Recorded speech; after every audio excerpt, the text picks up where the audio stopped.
शेवगावच्या जैन गल्लीतील अतिक्रमणामुळे वाहतूक कोंडी, नागरिक त्रस्त। शेवगाव शहरातील जैन गल्ली परिसरात दिवसेंदिवस वाढत चाललेल्या अतिक्रमणामुळे नागरिकांना मोठ्या त्रासाला सामोरे जावं लागत आहे। अरुंद रस्त्यावर कापड दुकानदारांकडून दुकानासमोरच माल मांडणे, रस्त्यावर वाहने उभी करणे तसेच कोणतीही अधिकृत पार्किंग व्यवस्था नसताना ग्राहकांची वाहने रस्त्यातच लावली जात असल्याने वाहतुकीचा पूर्णपणे बोजवारा उडाल्याचे चित्र पाहायला मिळत आहे।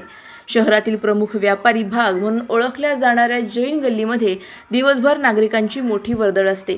मात्र सध्या रस्त्याच्या दोन्ही बाजूंना वाढलेल्या अतिक्रमणामुळे पादचारी नागरिकांना चालण्यासाठी ही जागा उरलेली नाही। दुचाकी व चारचाकी वाहने रस्त्यावरच उभी राहत असल्याने वाहतूक कोंडी नित्याची बाब बनली आहे।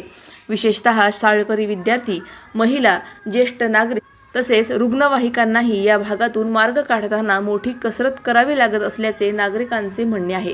काही व्यापाऱ्यांकडून स्वतःच्या दुकानासाठी स्वतंत्र पार्किंग व्यवस्था न करता ग्राहकांची वाहने थेट रस्त्यावर उभी केली जात असल्याने संपूर्ण रस्ता व्यापला जात असून वाहतुकीला मोठा अडथळा निर्माण होत आहे। अनेकदा किरकोळ वादाचे प्रकारही घडत असल्याची माहिती स्थानिकांनी दिली। नगर परिषद प्रशासनाने यापूर्वीही अतिक्रमण हटाव मोहिमा राबवल्या असल्या तरी जैन गल्लीतील समस्या अद्याप कायम असल्याचे नागरिकांचे म्हणणे आहे। त्यामुळे आता नगर परिषदेच्या मुख्याधिकारी विजया घाडगे या गंभीर प्रश्नाकडे लक्ष देऊन ठोस कारवाई करणार का, याकडे शहरवासियांचे लक्ष लागले आहे। नागरिकांनी प्रशासनाकडे तातडीने अतिक्रमण हटवून वाहतुकीसाठी स्वतंत्र व्यवस्था करण्याची मागणी केली आहे।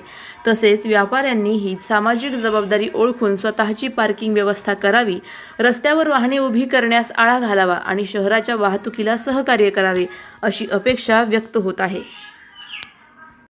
अधिक माहितीसाठी स्टार इंडिया 1 न्यूज पाहत रहा। चॅनलला सबस्क्राइब करा आणि अशाच अपडेट्ससाठी बेल आयकॉन दाबा।